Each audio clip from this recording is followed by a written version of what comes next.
주일은 10월 13일은 우리 전교인 체육대회를 한밭체육관에서 모입니다. 그래서 교회에서 모이지 않고 몇 시요? 네, 10시 반에 한밭체육관에 모여서 함께 예배하고 또 함께 식사하고 또 체육대회, 이제 말이 체육대회인데 아마 명랑올림픽 같은 그런 아주 재미있는 그런 순서들을 우리가 함께 하면서 교제를 나누려고 합니다. 그러니까 다음 주에는 편한 복장으로 충무체육관으로, 도시락은 준비할 필요가 없습니다. 도시락 준비하지 않으셔도 준비를 할 테니까 가벼운 차림으로 오셔서 함께 기쁨으로 교제할 수 있는 그런 시간이 되실 수 있게 되기를 바라고, 10월 20일은 전교인 청동원 전도주일로 합니다. 한번 따라해 보겠습니다. 10월 20일 교회 창립 기념주일은 청동원 전도주일입니다. 할렐루야. 예, 우리 창립주일에 전도주일을 갖는 것은 우리 교회는 전도하라고 세워주신 교회고 또 선교하라고 세워주신 교회임을 우리가 믿음으로 고백하는 귀한 행사가 되는 줄로 믿습니다. 예, 전도하라고 하나님께서 우리 교회를 세워주신 것입니다.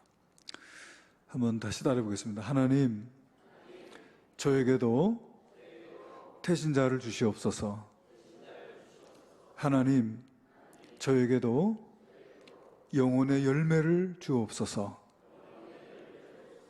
할렐루야. 네, 이번에 꼭 영혼의 열매 맺는 복된 시간이 되실 수 있게 되기를 바랍니다. 우리 장로님 청동원 전도주일에 모시고 오지 않고 일찍 모시고 오셨네. 오늘 모시고 오려고 전도했어요? 청동원 전도주일날 모시고 오려고 전도하다 보니까 오늘 모시고 왔어요? 예. 청동원 전도주일날 모시고 오려고 전도하다 보니까 오늘 벌써 오셨어요. 할렐루야. 네, 여러분, 하나님은 전도하는 자에게 하나님의 귀한 영혼을 맡겨주시는 줄로 믿습니다. 누구에게 맡겨주실까? 전도하는 자에게 맡겨주신다. 전도하면 하나님께서 귀한 열매를 주십니다. 아니, 전도가 열매입니다. 한번 따라해 보겠습니다. 전도가 열매입니다. 전도하는 것이 열매입니다. 예. 씨를 뿌리고 물을 주는 것은 우리가 하지만은 그것을 자라게 하시고 열매 맺는 분은 하나님이세요. 하나님께서 하신다 하는 것을 믿으시고, 이번에 뿐만 아니라 우리가 이제 우리의 신앙생활이 전도하는 신앙생활이 되고 열매 맺는 신앙생활이 되고 하나님을 기쁘시게 하는 그런 신앙생활이 되실 수 있어야 되리라고 믿습니다. 오늘 우리가 봉독한 말씀을 보면 좀 이상한 말씀을 우리가 보게 돼요. 여러분, 우리가 헝그리 정신이라는 이런 말이 있습니다. 헝그리 정신.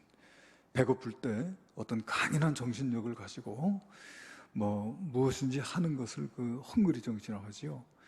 우리말로 하면은 맨주먹 정신 이렇게 하기도 합니다만은, 정말 그 배고플 때 그 허리띠를 줄라매고 강한 정신력으로 이렇게 싸워나가는 것, 우리의 목표를 향해서, 우리의 어떤 성취를 향해서 나가는 것이 헝그리 정신이다, 그렇게 하는데, 우리가 이제 조금 이렇게 몸과 마음이 평안해지고 또 풍요로운 삶을 살게 되면은 이런 이 강인한 의지나 어떤 정신력이 나약해지기가 쉽다는 것이죠.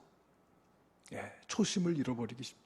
여러분, 우리가 2002년 우리 한국 월드컵 4강 신화를 이뤘을 때 그 히딩크 감독이라는 사람이 뭐라고 했습니까? 나는 아직도 배고프다 그랬죠. 난 아직도 배고프다. 나는 4강으로 만족하지 않는다, 그 말이에요. 나에게는 준우승을 하고 우승을 하는 그런 목표가 있다는 거예요. 4강으로 나는 배부르지 않다.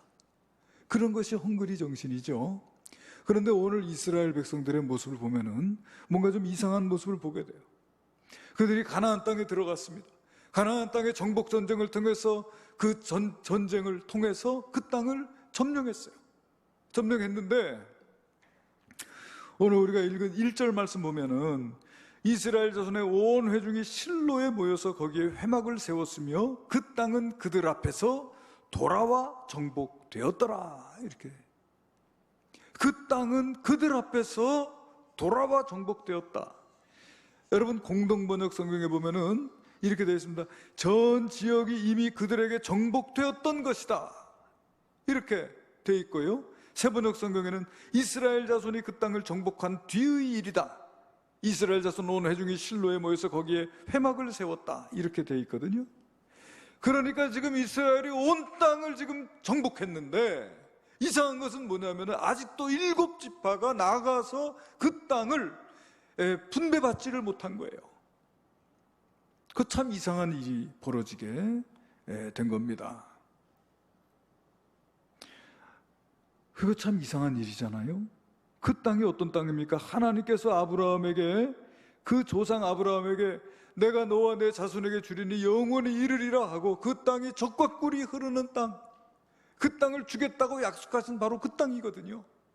그 땅에 들어가서 그 땅을 정복했는데 왜 빨리 달려 들어가서 말뚝을 밟고 자기 뭐라고 합니까? 그 지경을 나타내는 표석을 갖다 놓고 선을 긋고 해서 자기 땅을 차지해야 될 텐데 그렇게 하지 않았다는 거예요. 아직 일이 끝나지 않았는데 갑자기 주저앉아버린 그런 형국입니다. 마라톤으로 말하면 지금 결승선이 바로 눈앞에 있는데 그냥 그 자리에 주저앉아버린 것과 같다, 그 말이에요. 가야 할 길이 아직 남아있는데 그들은 멈추어 서버렸다. 한번 2절 말씀 보겠습니다. 2절 말씀 한번 읽어보겠습니다. 시작. 그러나 이스라엘 자손 중에 그 기업의 분배를 받지 못한 자가 아직도 7지파라. 루벤, 갓, 므낫세 반지파는 요단 동편에 기업을 얻었고 또 요단강을 넘어서 가나안 땅 들어와서 유다 지파가 남쪽에, 그리고 요셉 지파, 에브라임, 므낫세 지파가 북쪽에 자리를 잡았어요. 그러고 나니까 나머지가 아직도 7지파인데 그 7지파는 기업을 받지 못하고 아직도 있더라는 것입니다. 여러분, 우리가 중학교 때인지 고등학교 때인지 잘 모르지만은 그 이은상 씨의 고지가 바로 적인데 하는 그 시를 읽은 기억이 납니다. 고지가 바로 적인데 얘 섬할 수는 없다 하는 그런 시 여러분 기억나세요? 기억 안 나시죠? 공부를 열심히 하신 분들은 기억이 날 텐데 이렇게 돼서 고난의 운명을 지고 역사의 능선을 타고 이 밤도 허우적거리며 가야만 하는 결례가 있다. 고지가 바로 적인데 예섬할 수는 없다. 넘어지고 깨어지고라도 한 조각 심장만 남거들랑 부둥켜 안고 가야만 하는 결례가 있다. 새는 날 핏속에 웃는 모습 다시 한번 보고 싶다. 그런 시예요. 고지가 바로 적인데, 고지가 바로 적인데 내가 넘어지고 깨어지고라도 한 조각 심장만 남더라도 가야 된다는 거예요. 그런데 어떻게 해서 이스라엘 백성들이 그렇게 하나님께서 주신 땅을 차지하러 가기를 그렇게 지체하고 있는 거예요. 미온적인 태도를 보이고 있습니다. 하나님께서 주신 땅을 왜 취하려고 하지 않고 지체하고 있느냐? 왜 그렇습니까, 여러분? 왜 그렇습니까? 여러분, 너무 쉽게 만족하는 것입니다.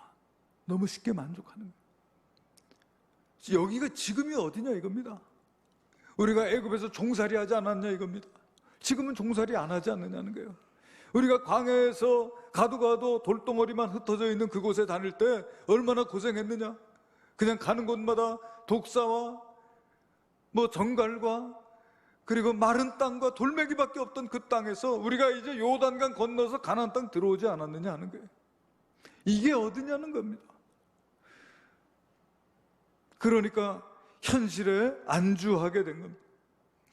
많은 사람들이 어느 순간 어느 지점에 머물러 있습니다. 적당한 선에서 스스로를 합리화하고 자신을 설득합니다. 이 정도면 괜찮아. 이 정도면 어딘데. 그 자리에 안주하려고 하는 겁니다. 적당한 선에서 머물러 있으려고 하는 거예요. 각자의 삶에서 안주하는 그런 모습. 주위에서 아무리 도전해도 나는 여기가 좋아. 이 정도면 괜찮아. 더 이상 뭐가 필요해? 이런 식의 생각을 하게 되는 거예요. 우리가 영적으로도 더 앞을 향해서 나아가야 할 줄로 믿습니다. 믿습니까? 내가 교회 등록했는데 나 등록교인이야? 나 교회 열심히 주일 성수하고 있는데 나 교회에서 직분 받아서 나 봉사도 하고 있는데 하면서 내가 지금 하고 있는 이 신앙생활에 이 정도면 어딘데? 이 정도면 괜찮아. 이 정도 신앙생활 하는 것 어때서? 이런 식으로 현실에 안주하는 것이죠.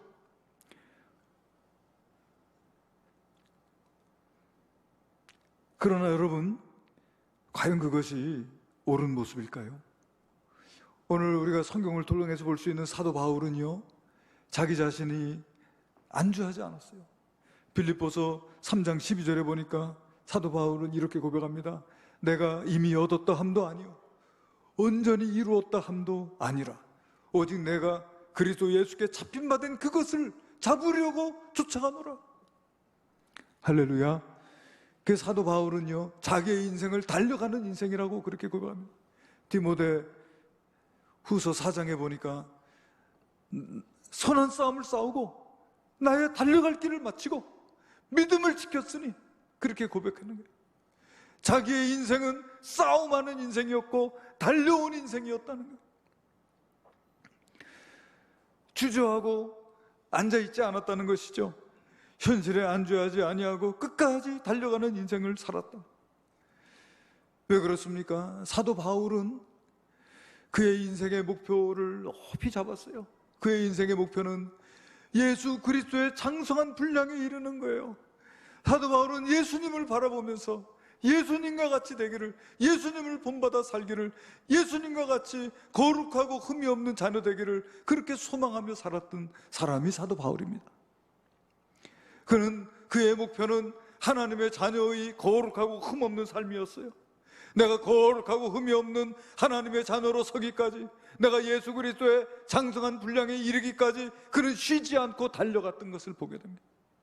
하나님께서 내게 맡겨주신 사명, 그죠? 그 사명을 감당하기 위해서 주의 은혜의 복음을 증거하는 일을 마치려 하면은 내 생명조차도 귀한 것으로 여기지 아니하고 달려갔던 그 인생을 살았던 것을 보게 됩니다. 어떻게 보면은 저희들이 말이에요, 그 헝그리 정신, 그 맨주먹 정신, 그것을 잊어버리고 주저앉아 있기가 쉽다고 하는 것이죠. 저도 어제 이 말씀을 준비하면서 오늘 이 말씀은 내가 내 자신에게 주는 말씀이다, 그렇게 고백이 되더라고요. 우리가 신앙생활을 제대로 하려면 안주하며 적당히 살아가려고 하는 이 유혹과 싸워서 이겨야 될 줄로 믿습니다. 이 정도면 괜찮아, 그 소리가 주님께서 주시는 소리인지 사탄이 내게 속삭이는 소리인지를 우리가 분별할 수 있는 그런 믿음을 가져야 되리라고 믿습니다. 영적으로 더 부유하고 풍요로운 삶, 하나님께서 우리에게 약속하신 그 언약의 축복을 바라보고 그 언약의 축복에 이르는 삶, 그 축복을 누리는 삶을 향해서 우리가 나아가야 하지 않겠느냐. 적당한 선에 머물러 있으라고 하는 사탄의 유혹과 맞서 싸워 우리가 이길 수 있어야 합니다. 우리가 욕심을 가지는 것은 잘못이지만은 의욕조차 잃어버리는 것은 문제라. 과욕은 금물이지만 미래에 대한 갈망은 우리에게 있어야 한다는 것입니다. 우리가 기회주의자가 될 수는 없지만 하나님께서 우리에게 주는 영적인 기회를 우리가 쉽게 포기해서는 안 된다고 하는 것입니다.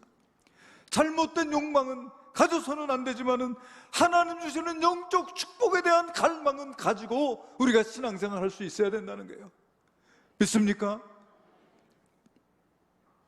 베드로가 그랬습니다. 예수님과 함께 변화산에 올라가서 거기서 신비로운 체험을 했어요. 예수님의 얼굴에서 광채가 나고 예수님께서 입고 있는 옷이 세탁자가 그렇게 희게할 수 없을 만큼 희어진 그 모습을 보고 모세와 엘리야와 함께 대화를 나누는 그 모습을 보면서 황홀경에 쌓여가지고 주여 여기가 좋사오니 여기에 장막을 짓고 여기에 삽시다.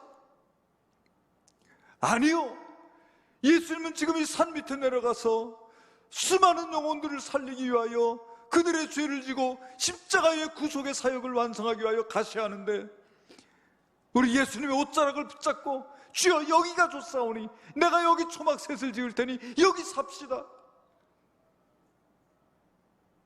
우리 예수님께서 십자가 지러 가신다고 할 때 그 예수님의 옷자락을 붙잡고 주여 그리 마옵소서. 결국은 예수님에게 책망됐잖아요. 이 사탄아 내 뒤로 물러가라. 너는 나를 넘어지게 하는 자로다. 현실에 안주하려고 하는 그와 같은 베드로의 모습을 예수님께서 책망하고 계신 것을 보게 됩니다. 자, 그런 이스라엘 7지파에 대하여 여호수아가 뭐라고 이야기를 합니까? 우리 한번 4절을 한번 같이 읽어보겠습니다. 4절을 같이 읽겠습니다. 시작. 너희는 각 지파에 3사람씩 선정하라. 내가 그들을 보내리니 그들은 일어나서 그 땅에 두루 다니며 그들의 기업에 따라 그 땅을 그려가지고 내게로 돌아올 것이라. 자, 각 지파에 3명씩, 그러니까 7지파니까 몇 명이에요? 21명입니다. 21명을 불러다가 너희들은 일어나 두루 다니며 그들의 기업에 따라 그 땅을 그려가지고 돌아오라. 여러분, 그 땅을 두루 다니는 것하고 그 땅을 두루 다니면서 그리는 것은 달라요. 저도 초등학교 때 마을 지도를 그려와라 이런 숙제가 있었어요. 사회 시간이라고 생각이 되는데 그 마을 지도를 그리는 게 마을 지도를 학교가 어디 있고 우체국이 어디 있고 어디에 시장이 있고 하는 그 그림을 그리는 것이 어린 저에게 쉽지 않더라고요. 어려운 숙제였어요. 근데 여러분, 그들이 하나님께 물려받을 그 기업을 그리기 위해서 여러분 얼마나 다녀야 되겠습니까? 갔다 왔어도 긴가민가 하면 또 다시 가보고, 또 갔다 왔어도 그리다 보니까 확신이 없으면 또 갔다 와보고, 이렇게 그린다라고 하는 것은 쉬운 일이 아닌 거예요. 그러면서 그 땅을 두루 다니면서 그 땅을 그려오라고 그렇게 했습니다.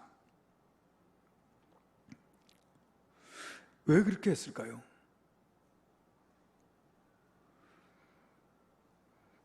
그들이 하나님의 축복의 땅을 목전에 두고도 가만히 앉아있는 그 모습을 볼 때 답답한 거예요. 그들은 더 나가려고 하지 않고 주저앉아 있었어요. 왜 그랬을까요? 왜 그랬을까요? 그 이유는 뭐냐면은 그들이 본 것이 없기 때문에 그래요. 본 것이 없어요. 본 것이 없으니까 마음에 아무런 그림도 없어요. 마음의 계획도 없어요. 그냥 현실에 안주해버리고 마는 것입니다. 본 것이 없으니까, 그들 속에 아무 그림이 없으니까, 그 땅이 얼마나 좋은 땅인지 모르니까, 그 땅이 얼마나 크고 광대한 땅인지 모르니까, 본 것이 없으니까 아무리 설명해줘도 알 수 없습니다. 그 우리말에도 백문이 불여일견이다 하는 말이 있습니다. 본 것이 없으니까 그것을 이해하지 못하고 그것을 꿈꾸지 못합니다. 왜 현실에 만족하게 됩니까? 미래에 대한 그림이 없기 때문에 그렇습니다. 지금 눈앞에 보여진 것이 전부라고 생각하기 때문에 그렇습니다. 더 좋은 것이 기다리고 있음을 알지 못하기 때문입니다. 아무리 설명을 해도 이대로가 좋다고 생각하는 것이죠. 우리가 구 예배당에 신앙생활을 하다가 제일 가슴 아픈 게 뭐냐면은 우리 연세가 높으신 성도님들이 다리가 아파가지고 예배당에 올라오시면 정말 계단을 올라오실 때 보면 한 걸음이 정말 천리말리인 거예요. 그러니까 그 모습을 보니까 너무 답답한 거지. 안타깝고. 어쨌든 우리가 새 성전에 대한 그런 계획을 가지고 성전 건축을 하려고 할 때 제일 먼저 설계를 맡기고, 그 설계사에게요, 이 투시도를 그려와라, 조감도를 그려오라고 한 거죠. 그 조감도를 여러 장을 벽에 붙여놓고 그 가운데서 제일 좋은 거를 선택하라고 했던 것 여러분 기억나세요? 기억나시죠? 여러분, 그 조감도라고 하는 게, 제가 어제 사전을 찾아보니까 이 조자가 말이에요, 새조자예요. 새조자. 그러니까 새가 본 모습인 거예요. 새의 눈높이에서 본 건물이 어떻게 생겼나 하는 것이 조감도라고 하는 거예요. 그것을 먼저 아직 이 건물이 없을 때, 여기 건물이 서 있을 것을 이제 조감도, 새가 바라봤을 것을 상상하면서 그 그림을 그린 것이죠. 그것을 미리 우리가 벽에 걸어놓고 그 그림을 바라보면서 우리가 같이 기도도 하고 같이 건축원금도 하고 그렇게 해서 여러분이 성전을 지은 게 아니에요? 봐야 됩니다. 봐야 합니다. 근데 본 것이 없으니까 마음에 그림이 없고, 그러니까 현실에 안주하고 주저앉아 있는 거예요. 그러니까 여호수아가 가서 보라는 거예요. 100마디의 설명보다 젖과 꿀이 흐르는 그 땅을 직접 가서 보라는 겁니다. 그래서 그 그림을 그려오라고 한 거예요. 각 지파에 3명씩 두루 다니면서 보고 그것을 가지고 그려오면은 나머지 이제 지파 사람들에게 설명을 하는 거예요.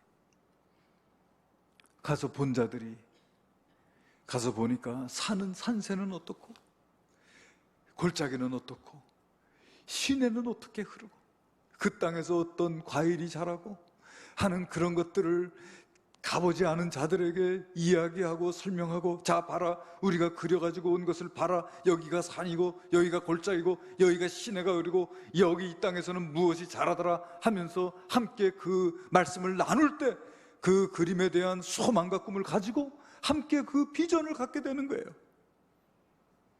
여러분, 이번에도 우리가 13분이 선교지를 방문했습니다만 참 우리 13명 책임이 무겁다. 우리가 가서 그저 여행 가는 것도 아니고 그저 뭐 선교사 만나러 가는 것도 아니고 우리가 가서 볼 것이 있다는 것이죠. 하나님께서 우리에게 보여주시는 것을 우리가 볼 수 있기를 간절히 기도하는 거예요. 그냥 가는 게 아니에요. 우리가 갔다 와서 선교지에 대하여 우리가 보고 거기서 느끼고 거기서 깨달은 것을 우리가 성도들에게 이야기하여 성도들로 하여금 선교지를 바라보고 또 마음의 그림을 가지고 또 함께 더 열정을 가지고 선교할 수 있도록 그렇게 이끌어 가야 할 책임이 있는 것이다. 그게 우리 선교팀들이 그걸 위해서 같이 기도하고 그런 부담을 갖고 자기 돈 내서 자기가 여행 갔다 오지만은 우리 성도들을 대표해서 그 책임을 안고 가는 거라고 하는 그 사명감을 가지고 사실은 가는 거예요. 여러분, 본다는 것은 참으로 중요한 것입니다. 본 것이 있으면 안주할 수 없습니다. 그러므로 많이 보아야 합니다. 보는 것과 보지 않는 것은 큰 차이가 있어요. 가야 할 목표가 무엇인지 분명히 알기 때문에 본 사람은 주저앉을 수가 없는 것입니다. 여러분, 대학 다닐 때 보니까 대학교에서 말이에요, 사법고시든 행정고시든 이런 그 고시를 보는 학생들을 위해서 도서관을 따로 만들어 줍니다. 그냥 일반 도서관하고 다르게 이 고시 준비하는 학생들은 따로 도서관을 만들어주고 거기 공부할 수 있는 학생들은 특별히 뽑아서 들어갈 수 있도록 하고 그 학생들에게는 아주 편의를 제공해주고 이렇게. 왜냐하면 그 학생들이 이런 고시에 합격이 되면 학교 이름이 올라가니까 그 학생들을 위해서 지원하는 거예요. 그러면 그 학생들이 그 도서관에 들어가서 공부할 때 다른 학생들은 대학 들어왔다고 미팅도 하고 연애도 하고 또 서클 활동도 하고 친구들과 어울려서 술도 마시고 하지만은 이 학생들은요 그렇게 안 합니다. 책상에 앉아서 공부만 합니다. 여러분, 그 책상 머리 앞에 내가 사법고시에 붙으면, 내가 행정고시에 붙으면, 내가 외무고시에 붙으면 내가 변화될 내 모습들을 다 적어놔. 그래가지고 연애하고 싶을 때마다, 친구들과 술 먹고 싶을 때마다 그걸 바라보면서, 그것을 바라보면서 이제 고시에 합격된 그 이후에 내 모습을 바라보면서 그 모든 유혹을 참고 이기고 열심히 공부해서 자기의 목적을 달성하는 거예요.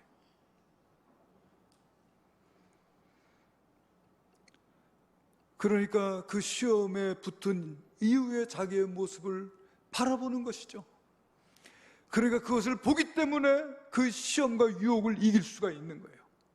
여러분, 믿음이 왜 귀하고 믿음이 왜 중요합니까?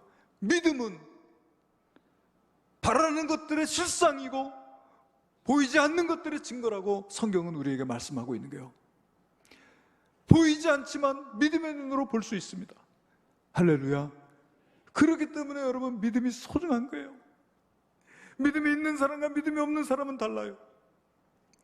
믿음이 있는 사람이나 믿음이 없는 사람이나 이 세상을 살아가면서 생사고락의 모든 어려움과 고난을 당하는 것은 똑같아요. 그렇지만 믿음이 있는 사람은 절대로 좌절하거나 포기하지 않습니다. 왜? 믿음으로 바라볼 수 있기 때문에. 우리의 도움이 되시는 하나님을 바라봅니다. 이 모든 고난을 이기고 승리한 나의 모습을 바라봅니다. 그렇기 때문에 절대로 좌절하거나 포기하지 않고 어떤 상황 속에서 일어날 수 있는 거예요. 그래서 여러분, 믿음이 중요한 줄로 믿습니다. 여러분, 여호수아가 이스라엘 백성들의 지도자가 될 수 있었던 것도요, 여호수아는 이미 가나안 땅을 본 사람이에요. 그 12명의 정탐꾼 가운데 한 사람으로 그 가나안 땅을 다 두루 다녀보고 믿음의 눈으로 와서 보고한 사람이 여호수아입니다. 그러므로 여호수아는 그 땅을 미리 보았어요. 그러니까 이스라엘 백성들을 이끌고 가서 그 땅을 정복할 수가 있는 것입니다. 하나님께서 약속하신 기업이 무엇인지 샅샅이 보고 하나님의 약속을 가지고 그 땅을 밟은 그런 사람이 된 것이죠. 여러분은 여러분의 인생에서 무엇을 보셨습니까? 하나님께서 여러분에게 보여주신 것이 무엇입니까? 하나님께서 우리에게 보여주시는 것들을 바라볼 수 있는 저와 여러분이 되시기를 주님의 이름으로 축원합니다. 우리의 기도 제목은 하나님, 제 눈을 열어 보게 해 주옵소서. 우리가 눈에 보이는 것만 보고 손에 잡히는 것만 붙잡고 살아가는 자들이 아니라 하나님, 내 영의 눈을 열어 하늘의 놀라운 것을 보게 하시고 그 하나님의 나라를 위해서 살아갈 수 있도록 인도해 주옵소서. 여러분, 사도 바울이 왜 그렇게 선한 싸움을 싸우고 달려갈 길을 달렸다고 고백할 수 있는지 아세요? 사도 바울은 보았습니다. 그는 주님의 영광을 보았고요, 그는 삼층천에 올라가는 그 체험을 했기 때문에 그것을 보지 않은 자들과는 같은 삶을 살 수가 없는 거예요. 그래서 저와 여러분의 기도의 제목이 하나님, 내 눈을 열어 보게 해 주옵소서. 하나님, 제가 제 눈에 보이는 것들만 봅니다. 하나님, 제가 이 세상의 것들만 바라보고 살아갑니다. 하나님, 나를 불쌍히 여겨주시고 내 눈을 여사 하나님의 나라를 보게 해 주옵소서. 하나님의 그 놀라운 언약의 축복을 내가 보게 하여 주옵소서. 그 기도할 수 있는 저와 여러분 되시기를 바랍니다. 여러분, 이번에 우리 그 카자흐스탄의 김현두 선교사님이 저에게 사진을 보여주는데 무슨 밤하늘에 허옇게 구름이 낀 것 같아요. 멀리서 보니까. 제가 가까이 가서 보니까 그 구름같이 보인 것이 구름이 아니고 은하수예요. 은하수 아세요? 아세요? 알란가 모르시겠네. 그러니까 막 쏟아질 것 같은 많은 별들이 그 밤하늘에 있는 그 사진을 보고, 이게 어디 사진이냐 그러니까 카자흐스탄 하늘이래요. 그래서 이번에 카자흐스탄 갔을 때 그 별을 꼭 보고 싶었어요. 어디 가면 이 별을 볼 수 있냐고 하니까 그 침불락이라고 하는 산에 가면 볼 수 있다는 거예요. 그래서 우리가 이제 선교 다 마치고 마지막 날 거기 가서 잠을 잤어요. 거기 가서 잠을 자면서 이제 그 별을 보고 싶다고. 그래서 이제 날이 곧 어두워지고 우리가 다 이제 밖에 나와가지고 밤하늘을 보는데 별이 보여요? 별이 안 보여요. 왜 별이 안 보이냐? 구름이 꼈어요. 여러분, 우리가 무엇을 계획할지라도 그것을 이루시는 분은 하나님이신 거예요. 우리가 본다고 보이시는 게 아니에요. 하나님이 보여주셔야 보는 거예요. 더군다나 여러분, 주위에 가로등이 밝고 또 이 레스토랑에 이 네온 사인이 요즘은 LED 등이 얼마나 밝은지 몰라요. 그러다 보니까 주위가 밝으면 이 하늘의 별이 보이지 않아요. 하늘의 별을 사진을 찍으려면은 그래서 광야로 갑니다. 주변에 아무 불빛도 없는 캄캄한 그 야밤에 하늘을 봐. 달도 금음달, 달이 없는 날, 그날 그 밤하늘에 그 별들이 쏟아질 것 같은 별들을 짠 찍는 거라고 그렇게 이야기를 해요. 여러분, 오늘날은요 마치 아주 우리의 삶의 가로등이 너무 밝은 것과 같아요. 그저 네온 사인의 빛이 너무 강렬해요. 그러다 보니까 별이 보이지 않습니다. 이 세상이 너무 강하게 빛나니까 하나님의 나라가 보이지 않는 그런 시대에 우리가 살아가고 있어요. 그렇기 때문에 여러분, 저와 여러분이 간절히 삼아야 될 건 뭐냐면은 하나님, 내 눈을 여사 보게 하여 주시옵소서. 그 기도가 여러분, 저와 여러분의 기도의 제목이 돼야 될 줄로 믿습니다. 여러분, 성경을 읽는다는 게 뭐예요? 성경을 읽는다는 것은요, 이 성경 안에는 하나님의 놀라운 그 언약의 축복들이 구절구절 담겨 있는 것 같아요. 이 성경을 읽을 때 하나님은 우리의 눈을 열어서 하나님의 그 언약의 축복을 보게 해주시는 거예요. 믿습니까? 우리가 열심히 성경을 읽어야 돼요. 여러분, 기도가 뭡니까? 우리가 하나님께 기도하면은 하나님은 그 기도를 통해서 우리의 믿음의 눈을 열어 하나님의 그 놀라운 언약의 축복들을 보게 해주시는 거예요. 할렐루야. 근데 맨날 드라마만 보고 또 기도하지 않으면 우리의 눈에 세상 것들밖에 보이지 않아요. 세상 것들밖에 보이지 않으니까 하나님과 하나님 나라를 위해서 살아간다는 것이 이상하게 느껴지는 거예요. 여러분, 저와 여러분의 눈을 하나님께서 여시기를 주님의 이름으로 축원합니다. 우리가 하나님의 놀라운 언약의 축복들을 우리의 삶 속에서 바라보고 보지 않은 사람들과는 다른 삶을 살아가게 되기를 주님의 이름으로 축원합니다. 하나님도 그렇게 하셨어요. 하나님도 아브라함에게 두 가지 약속 주셨습니다.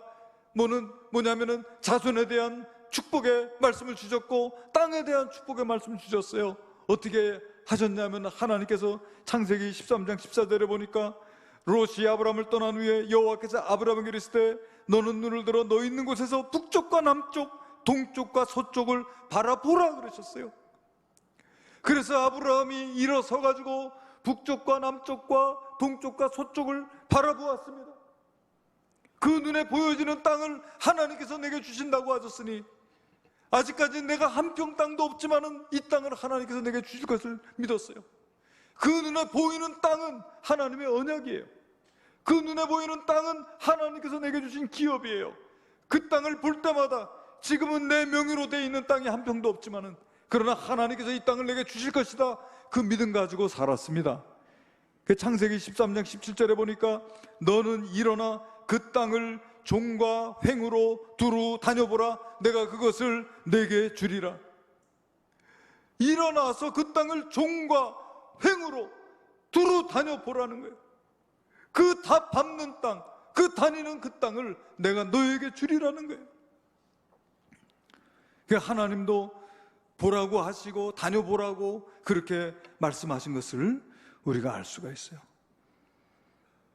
그러니까 여호수아가 이스라엘 백성에게 가서 일어나 두루 다니며 그 땅을 그리오라. 그러니까 여러분, 저와 여러분이 두루 다닌다는 것이 뭡니까? 말씀 보고 기도하고 또 열심을 품어 전도하고. 할렐루야. 그 밟는 땅을 하나님께서 주신다고 하셨으니 말이죠. 그렇게 해서 여러분, 이와 같은 하나님의 언약의 축복을 누릴 수 있게 되기를 바랍니다. 저는 이번에도 이제 선교지 방문했지만은 이번에 저를 포함해서 13분이 가셨는데 더 많이 가시기를 바랬어요. 사실은 왜 많이 가서 보고 오시면 좋겠다. 그래서 우리 이제 비전 트립을 갈 때도 우리 학생들이나 우리 청년들이나 우리 성도들 가운데 많이 갈 수 있게 되길 바라요. 우리가 물론 비용도 많이 들고 또 어려움도 있습니다만은 많이 가서 봐야 돼요. 우리 그 캄보디아의 이기원 선교사님, 우리가 협력 선교하고 있습니다만은 그 선교사님은 우리 교회 와서도 간증을 하셨지만은 여기서 고등학교 나올 때 전국에서 제일 깡통학교 자기 나왔다 그랬어요. 전국에서 죄송합니다. 이 꼴통등만 가는 학교래. 그 학교가 어느 학교인지 모르지만, 근데 그 학교도 간신히 졸업했어요. 그러니까 무슨 뭐 비전이 있어요? 꿈이 있어요? 근데 그 형이 목사님이에요. 그 형이 권유를 해가지고 그 바포 공동체에 들어갔어요. 그 바포 공동체에서 밥을 풀면서 봉사하다가 캄보디아의 발령을 받아가지고 캄보디아에서 거기서 바포했어요. 거기서 밥을 푸다 보니까 보이는 게 있어요. 뭐가 보이냐면 그 캄보디아 어린아이들이 보여요. 그 부모들이 돌보지 않고, 부모들이 밥도 주지 않고, 학교도 보내지 않고, 그냥 앵벌이하고 그저 하루 한 끼 얻어먹고 그렇게 사는 그 아이들을 보니까 그 아이들이 불쌍해 보이는 거예요. 그 아이들이 사랑스럽게 보이고 그 아이들의 그 눈빛을 보면서 그 아이들의 영혼을 사랑하게 되는데, 그 마음속에 이 아이들 이렇게 살면 안 되는데, 이 아이들이 이렇게 되면 안 되는데, 그런 간절한 마음이 그 마음속에 들기 시작하는 거예요. 그러니까 내가 좀 어떻게 도와야 되겠는데, 내가 아무것도 가진 게 없으니 도울 수가 없구나. 그래서 공부해야 되는구나. 그제서 공부를 왜 해야 되는지 알았어요. 그래가지고 그제서 마음을 고쳐먹고 공부를 시작합니다. 그래가지고 캄보디아에서요, 캄보디아 왕립대학교 심리학과를 들어갔어요. 그러니까 여러분, 캄보디아 말이 얼마나 어렵습니까? 저는 가가지고 간판도 하나 못 읽었어요. 그런데 그렇게 캄보디아 말을 배워가지고 거기서 대학을 졸업을 하고 났더니 얼마나 유능한 사람이 됐는지 몰라요. 경제인들도 가서 통역 좀 해달라, 정치인들도 가서 통역 좀 해달라, 교회 지도자들도 가서 통역 좀 해달라. 없어서는 안 될 사람이 돼버렸어요. 우리 총회에서 평신도 사역자로, 총회 파송 선교사로 캄보디아로 보내고, 여러분 얼마 전에 포이펫시의 시장과 부시장과 그 참모들을 다 데리고 우리 한국에 왔어요. 그래가지고 종로구청을 방문해가지고 종로구하고 협약을 맺었어. 자매결연을 맺었어요. 종로구하고 포이펫시하고. 그래가지고 이제 종로구에서 그 포이펫시에다 병원을 세우고 학교를 세운다는 거예요. 그런데 그 모든 일들이 이 선교사님 없이는 이루어질 수가 없어요. 지금은 아주 정말 그 지역에서 없어서는 안 될 귀한 일꾼이 됐어요. 저는 그래서 생각합니다. 그래서 우리가 여행을 하고, 그래서 보는 것이 필요하다는 거예요. 그 보는 것을 통해서 그 속에서 비전을 보게 되고 자기 사명을 발견하게 되고, 이제는 그냥 사는 인생이 아니에요. 그냥 밥이나 먹고 살자는 인생이 아니에요. 하나님께서 자기에게 보여주신 비전이 있고 하나님께서 자기에게 맡겨주신 사명이 있다고 고백하면서 그 일을 위해서 살아가는 그런 삶이 된 거예요. 참 부러워요, 그 선교사님 볼 때. 그래서 우리 인동교회 우리 자녀들, 우리 학생들도 많이 가서 보고 많이 도전받고 하나님께서 보여주신 것을 보는 그런 인생들이 될 수 있게 되기를 바랍니다. 현실에 안주하며 살아가지 말고 주저앉아서 이 정도면 어때서 그렇게 말하지 말고 더 높은 비전과 하나님의 언약의 축복을 바라보면서 일어나서 두루 다니며 그림을 그릴 수 있는 저와 여러분 되시기를 주님의 이름으로 축원합니다. 기도하시겠습니다. 은혜로우신 아버지 하나님, 우리가 더 크고 더 넓게 하나님께서 우리에게 주신 그 언약의 축복을 이루기를 원하시는 하나님, 오늘 우리가 나 있는 이곳에 만족하고 안주하고 있지는 않은지 주여, 오늘 일어나 두루 다니며 그림을 그리라고 하신 하나님의 말씀대로 순종해 살아갈 수 있는 저희들이 되게 하여 주시옵소서. 귀하신 예수님의 이름으로 기도하옵나이다. 아멘.